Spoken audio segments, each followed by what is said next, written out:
우리가 지금 가룟 유다에 대해서 우리가 2주 공부했고, 반면교사를 삼을 이 가룟 유다에 대해서 오늘 좀 마무리하고 그 다음에 도마에 대해서 공부를 좀 하겠습니다.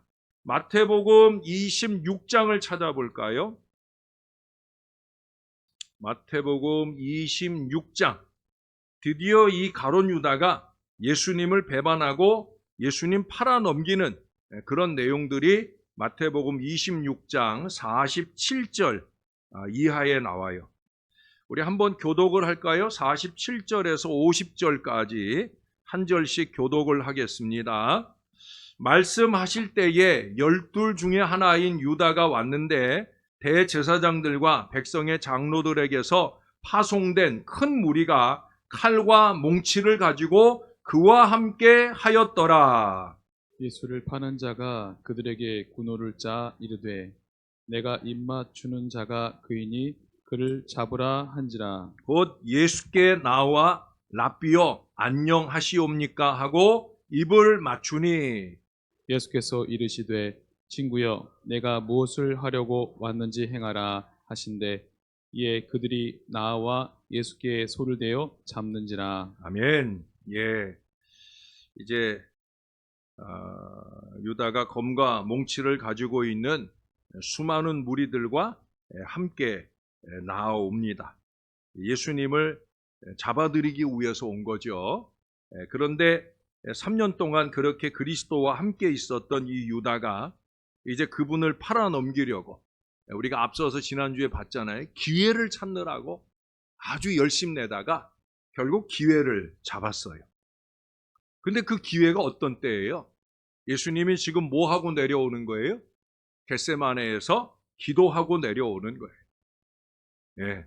선생님은 목숨을 건 기도를 하는 동안 안타깝게도 이 제자는 스승을 팔아넘길 그 기회를 엿보고 실행에 옮기는 걸 보게 됩니다. 여러분, 기도의 자리를 배신하면 헌신의 자리도 배신해요. 기도의 자리를 지켜야 돼요. 3일 저녁, 금요일 저녁, 새벽 아침, 기도의 자리를 잘 지키는 사람이 보면 헌신의 자리도 잘 지켜요. 기도에 게으른 사람은 헌신에도 점점 게을러질 수밖에 없다는 거예요. 죄송한 얘기지만 목사는 때로 여러분들을 위해 목숨을 거는 기도는 아닐지라도 저의 아까운 중보기도 시간을 열심히 투자해서 최선을 다해 기도하는데 안타깝게도 그 기도에 부응하는 신앙적 삶이 여러분들 가운데 보지 못하게 되는 경우들이 있다는 거예요. 그 근거는 다른 데 있지 않아요. 기도 생활이 게을러지면 반드시 그 어리석음으로 가게 됩니다. 자, 여기 보세요. 지금 유다가 그 무리들에게 주었던 암호가 뭐예요? 암호도 가관이죠. 48절에 보시면 내가 입맞추는 자가 그이니 그를 잡으라. 여러분, 입맞춤은 우정의 표시잖아요. 사랑의 표시잖아요. 물론 입맞춤이라고 해서 예수님과 가룟 유다가 입이 마주치는 입맞춤은 아니죠. 그 사람들이 일반적으로 하는 인사처럼 이렇게 볼터치의 뽀뽀를 아마 하는 걸 거예요. 어떻든지 그것은 사랑의 표시예요. 우정의 표시예요. 실제로 그 다음 49절에 보면 예수께 나와 랍비여 안녕하시옵니까 하고 입을 맞췄다라고 말하고 있어요. 예? 말도 랍비여 안녕하십니까 라고 말하고 그리고 입까지 맞췄어요. 눈앞에 감사,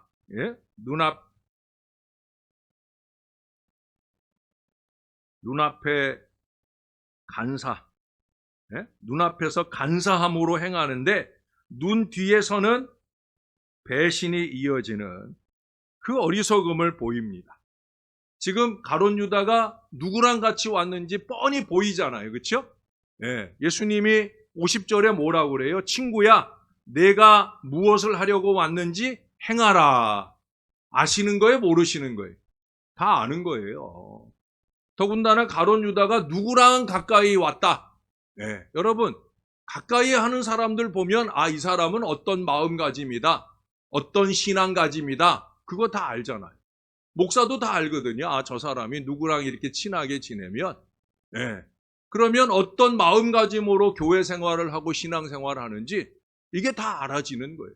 하물며 예수님께서 뻔한데 불구하고 누구와 함께 있느냐 보면은 다 아시는데도 불구하고 지금 예수님을 속이려고 하는 거예요. 그래서 따뜻하게 입을 맞춥니다마는 안타깝게도 우리 예수님이 다 알고 있다는 거죠. 여러분, 대부분의 배신자들의 특징이 그래요. 배신자들의 특징은 눈앞에는 간사해. 그러나 눈 뒤에서는 배신을 일삼는 경우가 많이 있다는 거예요. 예, 눈앞에서 간사, 예, 눈 뒤에서의 배신. 예수님은 참 대단하시다는 생각을 제가 이 본문을 읽으면서 하게 됐어요. 왜 그래요? 예수님 그거 다 받아주잖아요.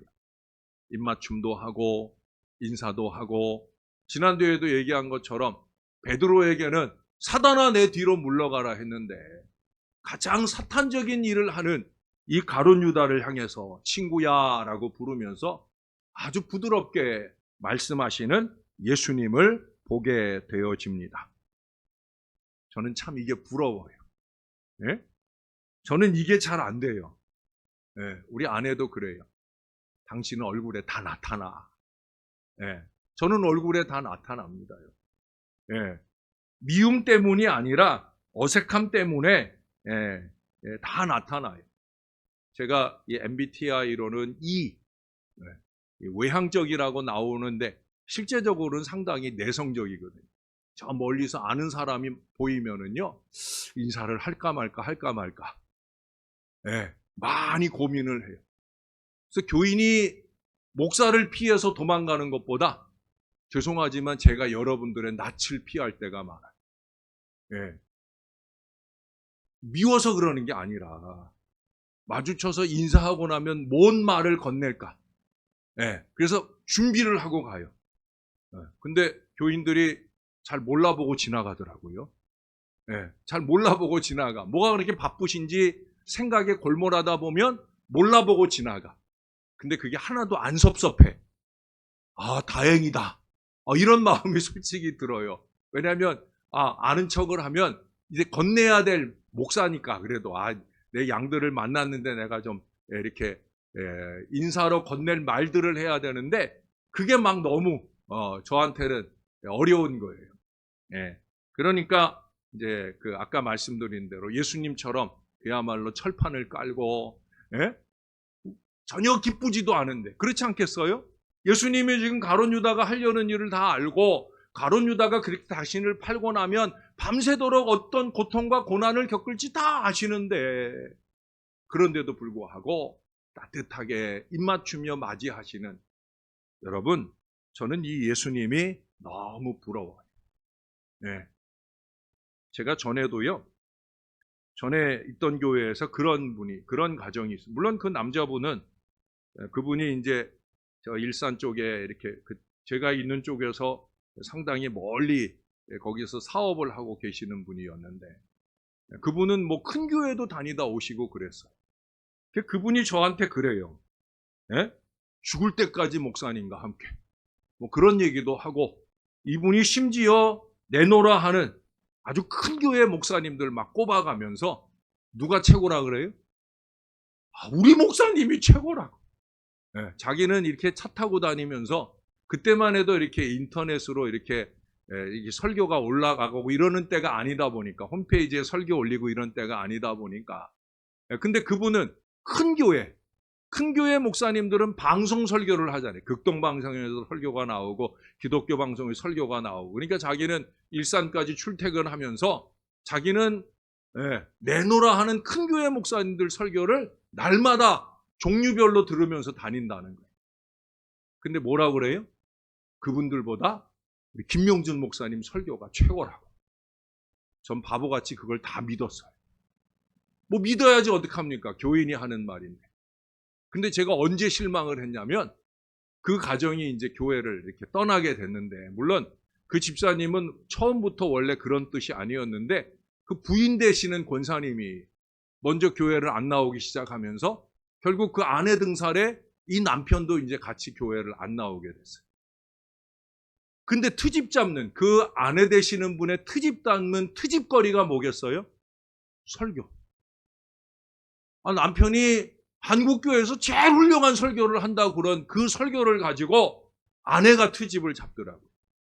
근데 원래는 그 트집의 근본적인 이유가 있어요. 사실은 설교를 트집 잡는 거는 트집거리를 만들기 위해서 잡은 거고, 원래는 뭐 때문에 그랬느냐? 교회가 건축을 시작하기로 했거든요. 교회가 이제 어느 정도 부흥이 되어서 교회 인근에 마침 좋은 땅이 나왔어요. 그래서 그것도 제가 시작한 게 아니라 교인들이 어느 날 뭐 안수 집사님들 몇 분이 목사님 교회 여기에 좋은 땅이 났는데 우리 교회가 이제 상가에 있기보다는 그 땅을 사가지고 건축을 하면 좋겠습니다. 먼저 얘기를 해왔거든요. 그리고 이제 제가 그러면 우리 재직회를 해서 물어봅시다. 그 재직회를 했어요. 그들이 다 좋다는 거예요. 교인들이 다 좋다는데 목사야, 건축할 마음이 항상 있는데 교인들이 다 좋다고 그러니까 그러면 해도 되는가 보다 하고 결정을 했는데, 근데 한 달이 못 가서 이제 그 권사님이 그렇게 안 나오기 시작하면서 그런 문제가 생기더라고요. 제가 그때 깨달은 게 있어요. 건축 앞에 장사 없다. 건축 앞에 믿음 없다. 물론 우리 교회는 뭐 제가 목회하는 여정 내 건축할 일이 없으니까 제가 이 얘기를 자신 있게 하는 거예요. 예? 건축 믿음이 으뜸 믿음이다 하는 생각을 제가 그때 했었습니다. 여러분, 혹여라도 교회가 뭐 건축은 아니더라도 어떤 큰 일을 하고자 하는 그런 일들이 있을 때 여러분 열심 있게 동역하는 믿음이 꼭 되시기를 바랍니다. 그 믿음이 진짜 믿음이에요. 편하고 좋을 때 믿음 있네 하는 건 누구나 다 할 수 있어요. 그러나 어려운 숙제를 교회가 앞두고 있을 때 그 어려운 숙제를 위해서 자기가 감당해야 될 자기 십자가를 지는 그런 믿음의 모습으로 헌신하는 것, 그건 참 아름답다라고 하는 거예요. 안타깝게도 가룟 유다에게는 그 아름다움이 부족했다라고 하는 거예요. 우리 예수님께서 친구야, 내가 무엇을 하려고 왔는지 행하라 하신대. 여러분, 그 정도까지면 가룟 유다의 가슴에 조금이라도 찔림이 있어야 되는데 안타깝게도 그는 결국 그들이 나와 예수께 손을 대어 잡게 하는 이 불행한 결말을 만나게 되어집니다. 그래서 그 다음에 결국은 후회하는 자리까지 나아가게 돼요. 뒤늦게 깨달았어요. 내가 잘못했구나. 내가 하지 말아야 될 일을 한 거네 라고 하는 마음이 뒤늦게 깨달아지게 되었다라고 하는 거예요. 그래서 27장으로 가볼까요? 27장 3절입니다. 3절. 여러분들이 한번 읽어주실래요? 27장 3절 시작. 그때에 예수를 판 유다가 그의 정죄됨을 보고 스스로 뉘우쳐 그 은 30을 대제사장들과 장로들에게 도로 갖다 주며. 자, 이제 이 유다의 마음 가운데 후회가 일렀어요. 그가 이미 저질러 놓은 일이지만 이것을 취소하려고 애를 쓰는 모습이 나와요. 거기 보니까 그때에라고 합니다. 그때는 어떤 때예요? 시간적으로 보면 새벽입니다. 새벽. 왜 그때를 그 앞에 설명해요. 1절에 보면 새벽에 모든 대제사장과 백성의 장로들이 예수를 죽이려고 함께 의논하고 결박하여 끌고 가서 총독 빌라도에게 넘겨주니라. 여러분, 나쁜 일 하는 사람이 좋은 일 하려는 사람들보다 더 부지런합니다. 제가 목회하면서 보면은요, 나쁜 일 도모하는 사람들이 더 열심히 해요. 좋은 일 하려는 사람들은 열심히 안 해. 쉽게 얘기해. 솔직히 막말로 얘기를 하면, 목사님 편들은 열심히 안 해. 그 열심히 안 한다는 게, 그게 목사를 돕거나 교회를 위해서 열심히 안 한다는 얘기가 아니라, 그 사랑하는 마음을 표현하는 일을 열심히 있게 안 한다는 거예요. 아주 악독같이 안 한다는 거예요. 근데 나쁜 일을 하는 사람들은요, 보세요. 새벽같이 새벽같이 열심히 해. 예. 밤낮을 가리지 않고 해. 정말 그래요, 여러분. 나쁜 일 하는 사람들이 좋은 일 하는 사람들보다 더 열심히 해. 그래서 반대하려고 드는 사람들이 3사람이 있고 찬성하는 사람들이 7사람이 있으면 3사람이 7사람 이겨먹어요. 대부분 그렇습니다. 예. 그게 지금 바로 그때는 어떤 때냐? 새벽이에요, 새벽. 그러니까 이 가룟 유다도 그때에, 그 새벽에, 아마 밤새, 제가 지난번에도 얘기했잖아요. 밤이 되면은 사람이 감정이 이렇게 좀, 예? 이렇게 좀 더 감정적이 되어진다. 그래서 밤새 이리 뒤척 저리 뒤척 하면서 그가 깨달은 거예요. 아, 이거 잘못했구나. 근데 문제는 뭐예요? 그 잘못했음을 깨달을 때 그것을 회개로 나아가야 되는데 이것을 해결하는 방법도 역시 자기 맘대로, 예? 끝까지 정신을 못 차리고 자기 맘대로 풀어가려고 하는 걸 봅니다. 그래서 그가 한 일이 뭐예요? 스스로 뉘우쳐 회개했다라고 해야 되는데 그게 아니라 은 30 가지고 가서 그 대제사장 등에게 그것을 갖다 주었다라고 하는 거예요. 근데 여러분 4절에 가보세요. 이르되 내가 무지한 피를 팔고 죄를 범하였도다. 사람들 앞에는 그 고백을 합니다. 근데 그들이 이르되 그것이 우리에게 무슨 상관이냐? 내가 당하라. 그 뉘우침을 받아주지 않는 거예요. 사람은 사람에게 뉘우치는 그 마음을 받아주지 않을 때가 있어요. 그러나 하나님은 안 그래요. 하나님 우리가 뉘우치고 회개하면 어느 때든지 받아주시고 용서해 주셔요. 예? 근데 안타깝게도 그는, 예? 하나님께 가서 회개하는 길을 찾는 게 아니라 사람에게 갔어요. 그러니까 그가 뉘우친 그 마음을 받아주지 않는 거예요. 그래서 거기 5절에 뭐라고 그래요? 유다가 은을 성소에 던져놓고 물러가서 그 다음 하는 일도 역시 자기 마음대로예요. 지금 계속해서 앞에 3절에서도 스스로 뉘우쳐 그랬고요. 여기 5절에서도 보면 스스로 목매어 죽은지라. 하나님이 죽으라 했어요? 예수님이 죽으라 했어요? 대제사장이 죽으라 했어요? 아니에요. 지 맘대로 하는 거예요. 언제든지 모든 문제, 모든 나쁜 결론은 자기 맘대로 하는 데 있는 거예요. 자기 맘대로. 예? 자기 생각, 자기 고집의 수렁이 가장 깊어요. 다시 한번 제가 적습니다. 자기 고집,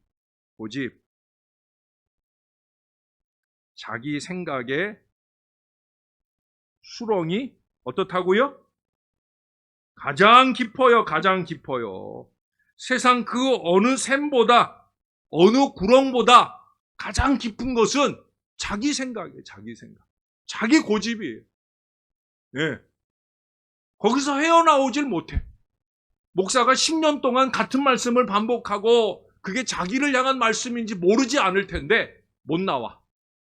왜 못 나와? 가장 깊은 곳에 처박혀 있으니까. 여러분, 이 수렁을 벗어나는 사람이 최고 신앙자가 되는 거예요. 어떤 사람이 벗어나요? 회개하는 사람이 벗어나요. 아, 이거 잘못했구나.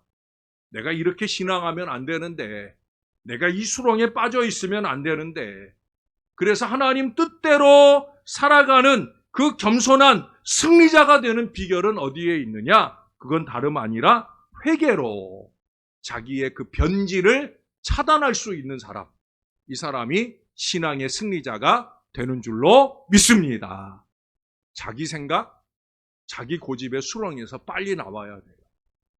그거 빨리 청산하고 나오면 변질되고 변덕 부린 우리의 신앙이 새롭게 회복되는 은혜를 누릴 수 있고요. 우리 주 예수님이 보장해 주시는 큰 승리를 얻을 수 있다는 거예요. 안타깝게도 가룟 유다는 그걸 이루지 못했어요. 여러분, 근데 그 다음 6절에 보면 대제사장들이 그 은을 거두며 이르되 이것은 핏값이라 성전고에 넣어둠이 옳지 않다 하고 의논한 후 이것으로 토기장이의 밭을 사서 나그네의 묘지를 삼았다. 여러분, 그들은 가룟 유다에게 준 30냥 그걸 다시 돌려받을 때 그것이 의로운 돈이라 생각하는 거예요? 부정한 돈이라 생각하는 거예요? 부정한 돈이라 생각하는 거예요. 이건 얼마나 어이없어요. 지금 대제사장들도 자기들이 잘못된 일을 한다는 걸 아는 거예요. 그러니 그 돈으로 성전 안에 성전고에 넣어둠이 합당치 않다. 그래서 그것을 나그네의 묘지를 사는 일에 쓰게 되는 것을 보게 됩니다. 더러운 돈인 것을 자기들도 안다는 거예요. 여러분, 제가 그런 얘기 하잖아요. 모르고 짓는 죄는 별로 없다. 여러분, 우리가 모르고 짓는 죄 별로 없어요. 특별히 물질에 관련된 죄악들은요, 거의 다 알아요. 본인이 다 알아. 11조를 비롯해서 물질과 관련된 죄는 본인이 가장 잘 알아. 또 이주머니에서 나와서 이주머니로 들어가는 거기 때문에 본인이 제일 잘 알아.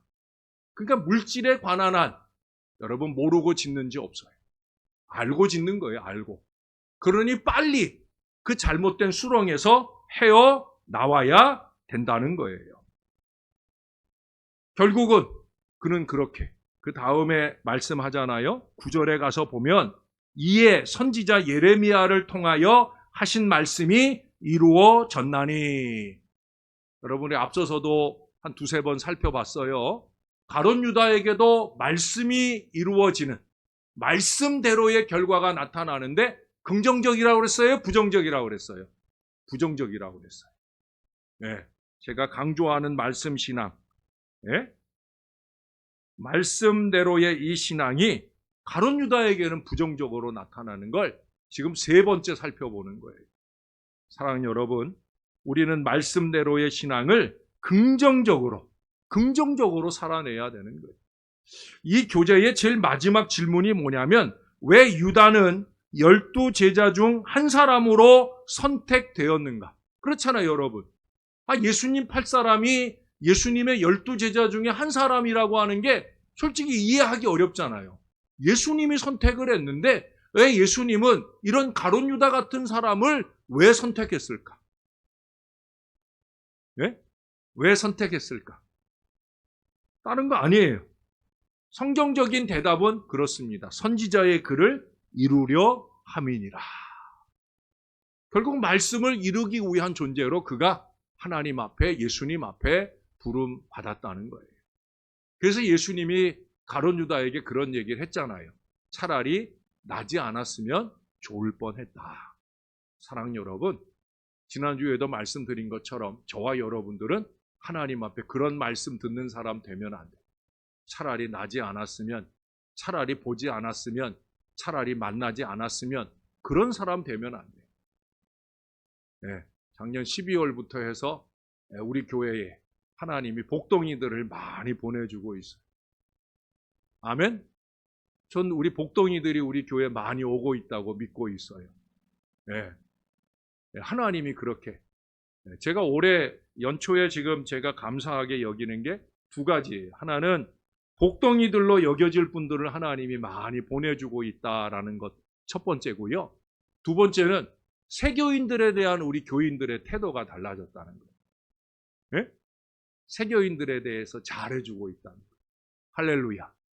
앞으로도 변덕 부리지 말고 잘해주세요. 꾸준히 잘해주세요. 열심히 잘 섬겨주시고 잘 챙겨주시고 여러분 꼭 그러시기를 바랍니다.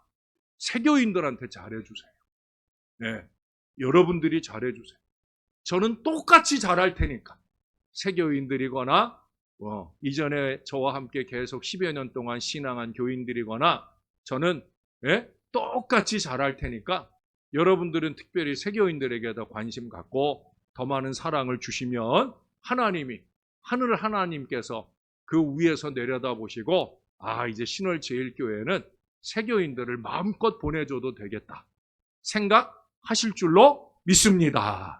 우리가 꼭 그런 교회 되어서 올해는 벌써 지금 3개월 만에 18사람 등록 역사가 펼쳐지고 있어요.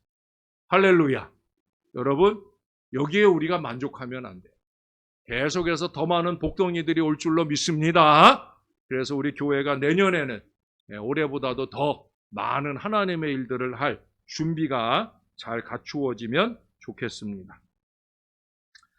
자, 이제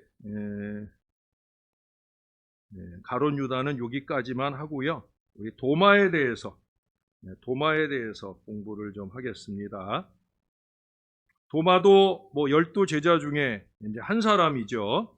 도마의 이름 뜻은 쌍둥이에요. 쌍둥이. 쌍둥이. 디두모라 하는 도마.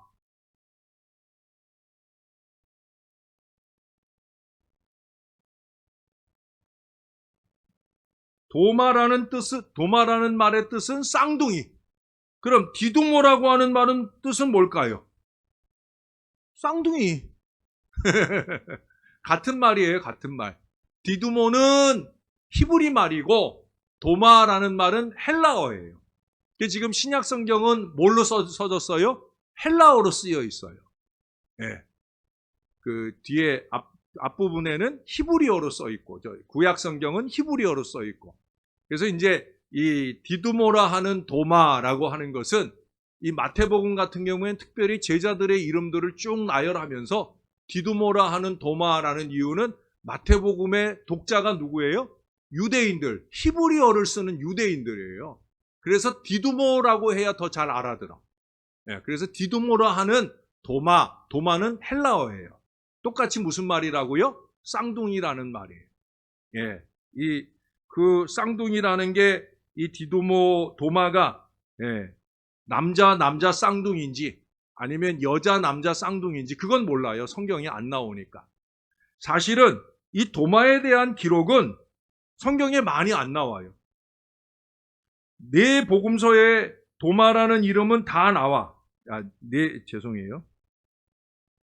네 복음서에 도마라는 이름은 다 나와요. 근데 마태, 마가, 누가복음, 우리가 흔히 공관복음이라고 하는 이 세 권의 책에는 딱 한 번씩밖에 안 나와. 언제 나오냐면 예수님 제자들의 이름이 나열될 때. 가장 기본적으로 제자들의 12제자 이름들을 나열할 때 그때 12제자 중에 한 사람이니까 그때 이름들이 다 언급이 돼요. 근데 유독 요한복음만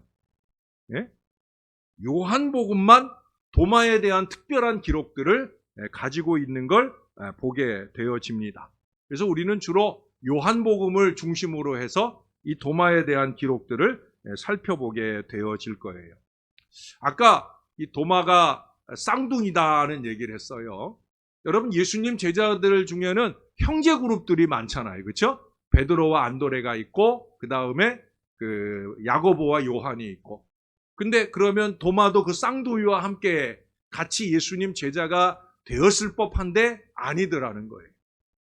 같은 형제라고 같은 가족이라고 항상 같이 부름받는 건 아닐 수 있다는 거예요. 안타깝게도 그래요.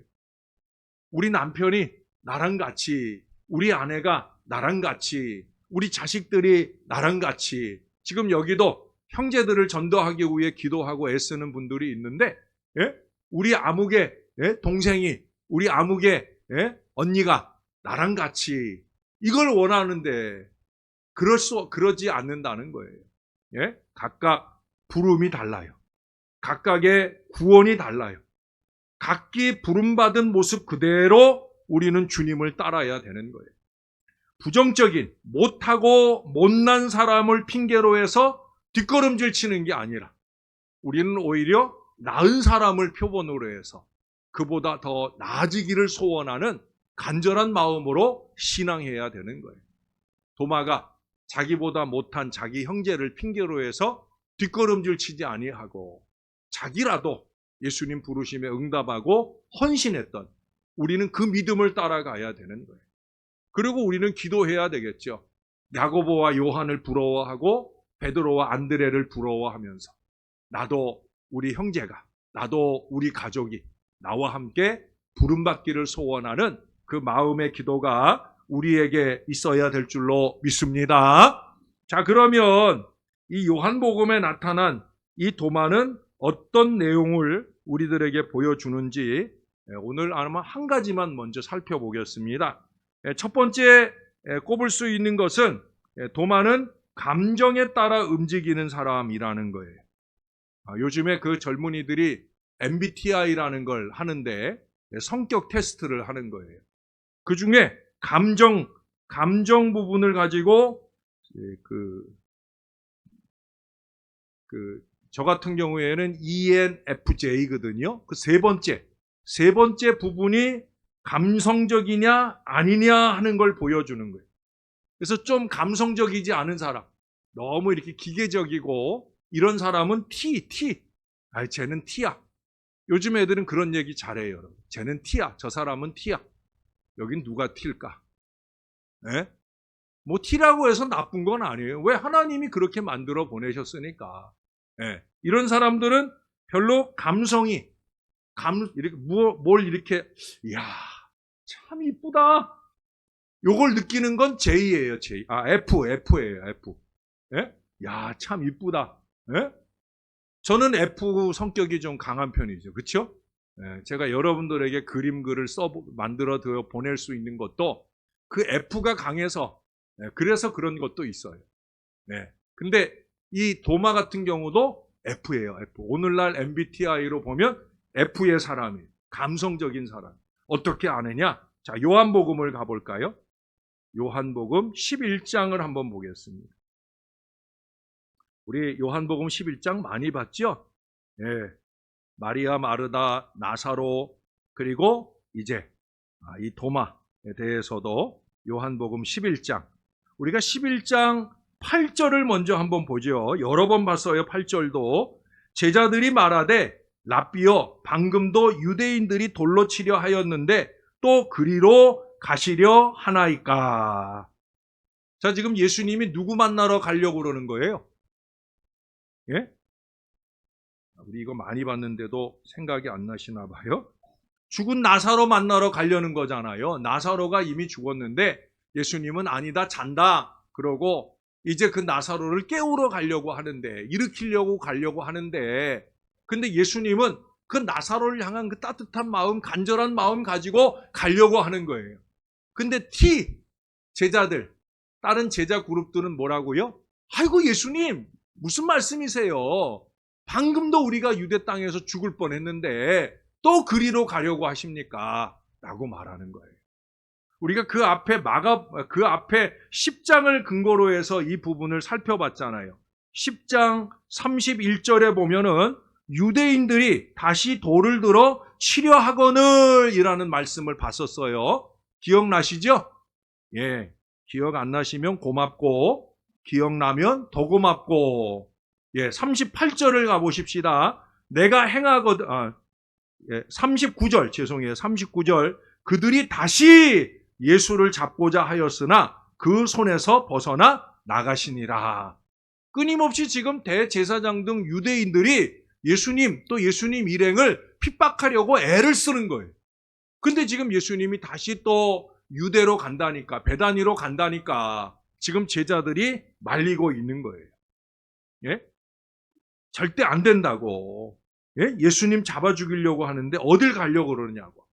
지금 그들은 예수님의 고난이 곧 자기들의 고난이 된다고 생각을 하는 거예요. 그럴 수밖에 없죠. 예? 공동체니까. 그러니까 예수님이 고난받으면 자기들도 고난받는다. 고난을 동일시하는 거예요. 고난 동일시. 여기까지는 괜찮아요. 아, 예수님 고난받으면 우리도 고난받아야지. 이 마음은 귀한 마음이에요. 근데 문제는 뭐예요? 동참은 싫다는 거예요. 예수님 고난받으면 우리도 고난받을 거야 라는 생각은 발전이 되어 있는데 예수님의 그 고난에 함께 해야지 라는 이 십자가를 지려는 마음이 부족하다라는 거예요. 지난주 일에도 자기 십자가 설교를 했고요. 이번 주 금요일에도 자기 십자가 2번 설교를 또 할 거예요. 그건 뭐예요? 결국 주님의 고난이 나의 고난이 되기를 원하는, 아까도 말씀드린 것처럼 교회의 고난, 교회의 중차대한 일이 나의 것이 되기를 소원하면서 헌신하는 그 마음. 안타깝게도 제자들은 그것에 대한 감성적 동참이 이루어지지 않고 있다는 거예요. 어려운 일, 힘든 일이다라는 의식까지는 가는데 그 주의 일, 그 교회의 일이 곧 나의 일, 우리 일이라고 하는 이 마음, 이 마음이 따라가지 못하는 안타까움을 보여준다는 거예요. 거기까지이기 때문에 뭘 하게 되는 거예요? 도망을 하게 되는 거죠. 예? 거기까지니까. 예수님이 고난받으면 우리도 고난받는다. 근데 실제로 예수님 잡히시고 고난받는 걸 보니까, 그러니까 동참할 마음이 없으니까 어떻게 돼요? 그 고난을 피해서 도망가게 되어지는 거예요. 동일시까지면 도망갈 수밖에 없어요. 동참할 마음이 있어야만, 그래야만 책임적 존재로 함께 가는 거예요. 여러분, 그 뒤에 16절로 가보십시다. 자, 거기 이제 디두모라고도 하는 도마가 다른 제자들에게 말하되, 우리도 뭐라고요? 주와 함께 죽으러 가자. 할렐루야. F죠, F. 우리도 예수님과 함께 죽으러 가자. 사실은 지금 이 제자들 그룹 속에는 그런 생각을 갖고 있다는 거예요. 나사로가 죽은 것도, 나사로는 원래 병들어 죽었잖아요. 근데 이 제자들 생각으로는 나사로가 죽은 게 고난받고 죽었다고 생각을 하는 거예요. 왜? 이 사람들 생각 속에는 뭐예요? 지금 예수님께 대한 기대가 있잖아요. 이제 예루살렘에 가가지고 예수님이 왕으로 등극을 할 거다. 이 기대가 있어요. 그러니까 예수님을 추종하는 모든 무리들은 다 이 기대 속에서 예수님이 위대한 승리의 역사를 기대하는 마음이 있어요. 그러다 보니까 나사로가 죽었다라고 생각할 때, 나사로가 예수님과 함께 독립전쟁하다 죽었나? 예? 옛날 일제시대 때 독립전쟁하다 잡혀 죽은 것처럼 나사로도 혹시 고난받고 죽은 건 아닌가? 이 생각들을 한다는 거예요. 그래서 디두모라든지 이 도마라든지 제자들은 우리도 그러면 나사로 만나러 가면 나사로처럼 잡혀서 죽임당하는 건 아닌가?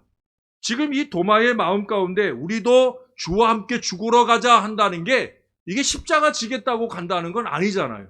아직 제자들은 그 믿음이 아니에요. 그걸 어떻게 알아요? 예수님 십자가 질 때 다 도망갔잖아요. 그러니까 예수님과 함께 죽으러 가자 하는 이 말 속에 지금 예수님 십자가를 같이 지겠다 하는 이 마음까지는 아니에요. 그러나 도마가 죽고 예수님이 도마에게 가고 그러면 우리도 똑같이 그렇게 동일한 죽음을 당할 수도 있다라는 전제하에 그럼에도 불구하고 가보자 하는 거예요. 그래서 어떤 성경 주석에는 그들이 가서 나사로와 함께 죽어야 함을 도마가 깨달았다라고 해석을 해요. 그러니까 주와 함께라고 표현을 했지만 실제적으로 그 마음 저변에는 나사로와 함께 죽는, 바로 그것을 생각하고 있다라고 하는 거예요. 그러니까 결국은 나사로의 죽음이 예수님 때문이다라고 이해하고 있기 때문에, 그래서 예수를 위하여 주와 함께 죽으러 가자라는 표현을 하고 있어요. 그래도 귀한 거예요. 왜? 예수님과 함께 죽는 데까지라도 한번 가보자 하는 마음이 도마의 마음 가운데 있다라고 하는 거예요. 그래서 도마에 대한 기사의 시작부터 도마는 대단한 사람이었구나. 저와 여러분에게 그것을 교훈하고 도전합니다. 왜? 주 예수님께서 추구하시는 그 뜻을 따름이 옳다 하는 생각이 도마의 마음 가운데 있기 때문에 그 다른 제자들이 따를 수 없는 그 귀한 믿음의 마음 가지고 주님과 함께 이 나사로를 향해 가는, 제가 볼 때는 예수님이 이 부분까지만 보면은 예수님이 상당히 도마를 통해서 위로받았을 거예요. 그렇지 않겠어요? 우리가 주와 함께 죽으러 가자. 네? 여러분, 베드로가 예수님께 최후의 만찬 자리에서 예수님이 고난 예고할 때 절대 주님께 그런 일이 있을 수 없습니다. 또 나중에 고난 예고를 할 때 예수님께 뭐라고 그랬어요? 내가 주와 함께 죽을지언정 절대는 그런 일이 없습니다. 물론 그런 얘기로도 예수님 위로받았겠지만 예수님이 베드로에겐 그러잖아요. 내가 닭 3번 울기 전에 나를 부인할 거다. 그걸 아시는 주님은 베드로를 통해 그의 큰 소리 치는 걸 통해 위로받지 못했을 거예요. 그래서 저는 이 도마의 이 말에 저는 예수님이 많이 격려받고 위로받았을 거라 생각이 들어요. 그래서 제가 이 말씀을 준비하면서 혼자서 조용히 박수를 한번 쳤어요. 도마 훌륭해. 사랑하는 여러분, 저와 여러분도 예? 저를 위해서도 아니고요. 우리 주님을 위하고 교회를 위해서. 이 순전한 마음 가지고 우리도 한번 죽는 데까지는 아니더라도 주님이 원하는 그 자리까지 저와 여러분이 열심히 한번 가보는 올 한 해 꼭 될 수 있기를 우리의 구주 되시는 예수님의 이름으로 간절히 축원합니다. 네, 다 같이 한번 기도하십시다. 한 마음 한 목소리로 하나님, 우리가 가룟 유다 같이 살지 않고 도마처럼 살았으면 좋겠습니다. 가룟 유다처럼 뭐든지 다 자기 맘대로, 자기 생각대로 그렇게 어리석게 행하는 사람 아니고, 때로는 그 마음이 다른 사람과 다르게 예수님을 향해 움직이고 교회를 향해 움직이고, 이것은 내가 짊어져야 할 나의 십자가다. 주님이 감동하실 때 그 뜻을 겸손히 따라가는 회개의 사람, 순종의 사람 되기를 원합니다 하는 마음의 기도를 우리 주님 앞에 드리면서 오늘 마무리하겠습니다. 다 같이 기도하겠습니다. 참 좋으신 아버지, 오늘 두 사람의 대조되는 사람들을 공부합니다. 가룟 유다도 나오고 도마도 나옵니다. 누구에 대해 더 많이 들었든지 간에 우리는 도마 쪽을 따라가길 원하나이다. 믿음이 확증받는 은혜의 자리로 나아가길 원하나이다. 아직도 그 감성 때문에 흔들리는 순간을 만나기도 하지만 그래도 따뜻한 마음에 도마를 따라가고 싶습니다. 예수님을 위하는 마음, 친구 나사로를 위하는 마음, 이 따뜻한 마음의 사람 되기를 소원합니다. 냉랭한 사람, 부정한 사람, 자기 생각에 휩싸인 사람, 자기 고집의 수렁에서 헤어나오지 못하는 어리석은 고집의 사람이 아니라 그 마음을 주께로 드리고 주님이 원하고 바라시는 뜻을 위하여 나를 드리고 행하는 그 신령한 사람 되기를 소원합니다. 하나님 도와주세요. 부족한 종의 마음에도, 여기 사랑하는 주의 모든 백성들의 가슴 속에도 따뜻한 마음, 뜨거운 마음을 더하여 주셔서 주님 원하는 주님의 나라를 이루어가게 주님이 도와 주시옵소서. 주님, 하나님의 모든 일들은 냉랭한 사람들이 아니라, 냉정한 사람들이 아니라, 이성적인 사람들이 아니라 따뜻한 감성적인 사람들을 통해 이루어져 왔음을 우리가 다시 한번 깨닫습니다. 언제나 사람들을 향해 긍휼히 여기는 마음, 따뜻한 마음, 사랑의 마음이 넘치셨던 우리 예수님처럼 오늘 우리가 가룟 유다와 달리 이 도마에게서, 12 제자 중에 가장 따뜻한 마음을 보여주는 이 도마에게서 다시 한번 도전을 받고 다시 한번 교훈을 얻습니다.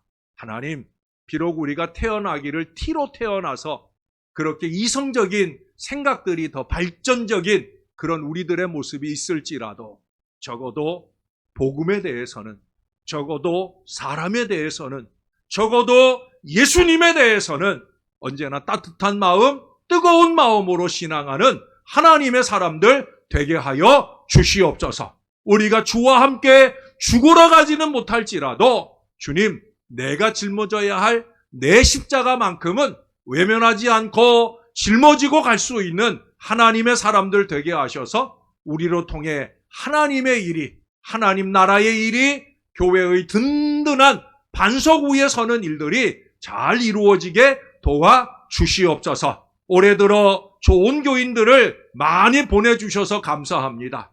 도우게 될 줄로 믿습니다. 이를 위하여 우리가 더 따뜻한 마음을 넓히게 도와주시고 더 많은 사랑을 나누며 행복하게 부응하는 올 한 해가 꼭 되게 도와주시옵소서. 크고 작은 육신의 질병으로 검사를 진행하는 자녀들이 있습니다. 입원 검사를 하든 또 병원에 오고 가며 검사를 하든 주님이 꼭 잡아주셔서 예수의 이름으로 나음받게 도와주시옵소서. 더 건강한 모습으로 우리 만나며 하늘 아버지 기뻐하시도록 믿음으로 사는 견고한 신앙의 사람들로 우뚝 서도록 주님이 꼭 잡아주시옵소서. 감사합니다. 예수님 이름으로 기도합니다. 아멘.